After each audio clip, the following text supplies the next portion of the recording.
16. Efforçons-nous d'entrer dans le repos de Dieu.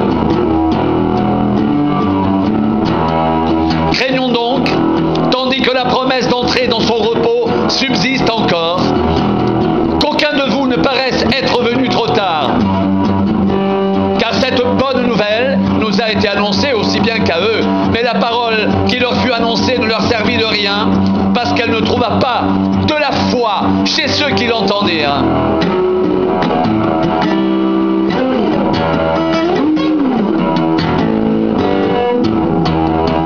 Pour nous qui avons cru, nous entrons dans le repos, selon qu'il dit, « Je jurai dans ma colère, ils n'entreront pas dans mon repos. » Il dit cela, quoique ses œuvres eussent été achevées depuis la création du monde, car il a parlé quelque part ainsi du 7e jour.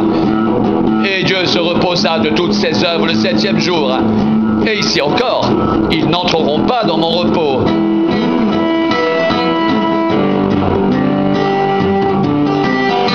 Or, puisqu'il est encore réservé à quelques-uns d'y entrer, et que ceux à qui d'abord la promesse a été faite n'y sont pas entrés à cause de leur désobéissance, Dieu fixe de nouveau un jour en disant dans David, si longtemps après, comme il est dit plus haut, aujourd'hui, si vous entendez sa voix, n'endurcissez pas vos cœurs. Car si Josué leur eût donné le repos, il ne parlerait pas après cela d'un autre jour. Il y a donc un repos de sabbat réservé au peuple de Dieu.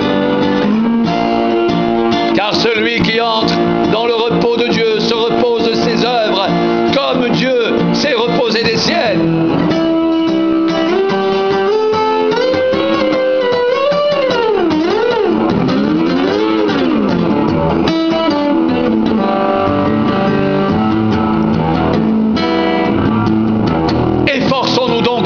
Dans ce repos, afin que personne ne tombe en donnant le même exemple de désobéissance.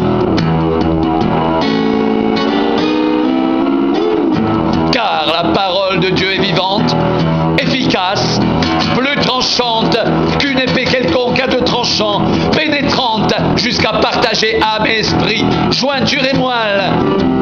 Elle juge les sentiments et les pensées du cœur. Nulle créature n'est cachée devant lui, mais tout est nu et à découvert aux yeux de celui à qui nous devons rendre compte.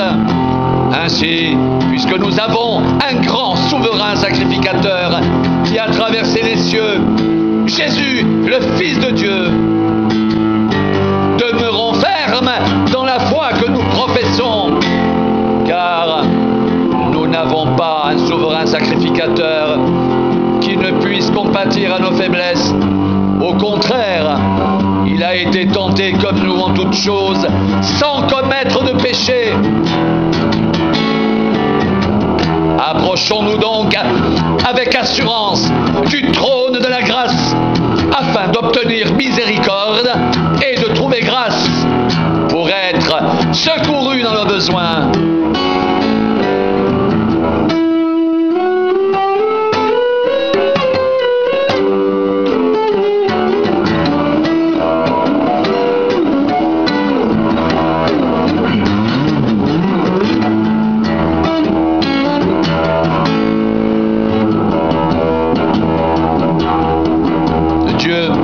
Fixe de nouveau un jour,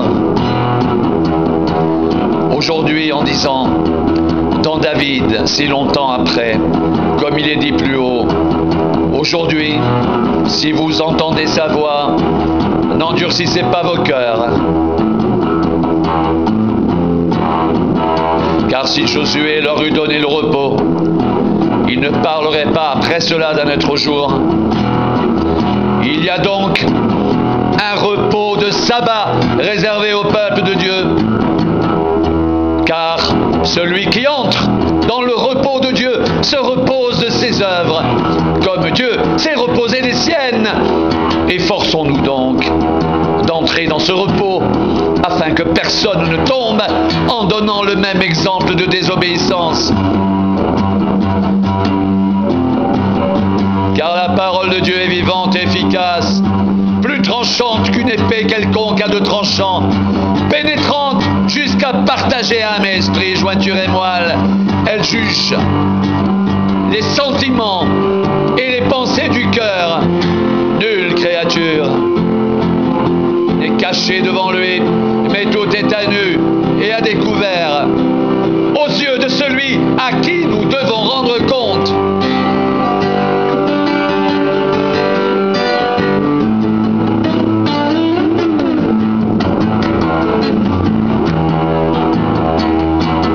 Ainsi, puisque nous avons un grand souverain sacrificateur qui a traversé les cieux, Jésus le Fils de Dieu,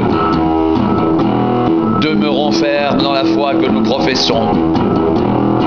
Car nous n'avons pas un souverain sacrificateur qui ne puisse compatir à nos faiblesses. Au contraire, il a été tenté comme nous en toutes choses, sans commettre de péché.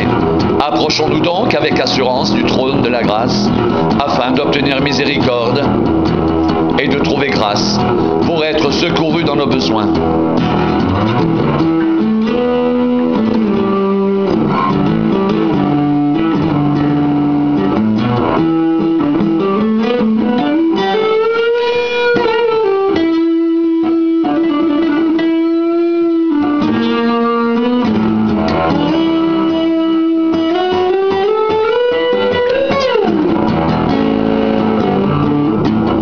Aujourd'hui, si vous entendez sa voix, n'endurcissez pas vos cœurs. Car si Josué leur eût donné le repos, il ne parlerait pas après cela d'un autre jour.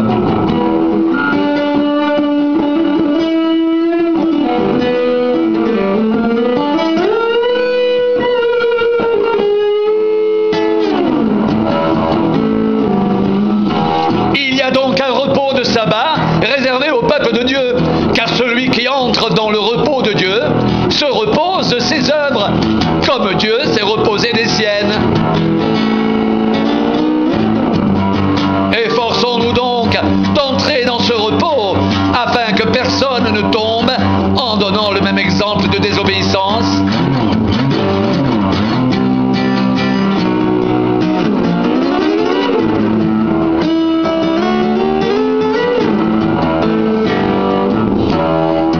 Car la parole de Dieu est vivante et efficace, plus tranchante qu'une épée quelconque à deux tranchants, pénétrante jusqu'à partager âme et esprit, jointure et moelle.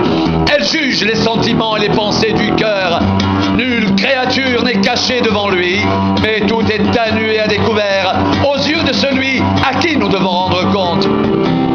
Ainsi, puisque nous avons un grand souverain sacrificateur qui a traversé les cieux, Jésus, le Fils de Dieu, demeurons fermes dans la foi que nous professons, car nous n'avons pas un souverain sacrificateur qui ne puisse compatir à nos faiblesses.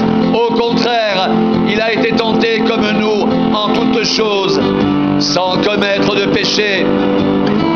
Approchons-nous donc avec assurance du trône de la grâce, afin d'obtenir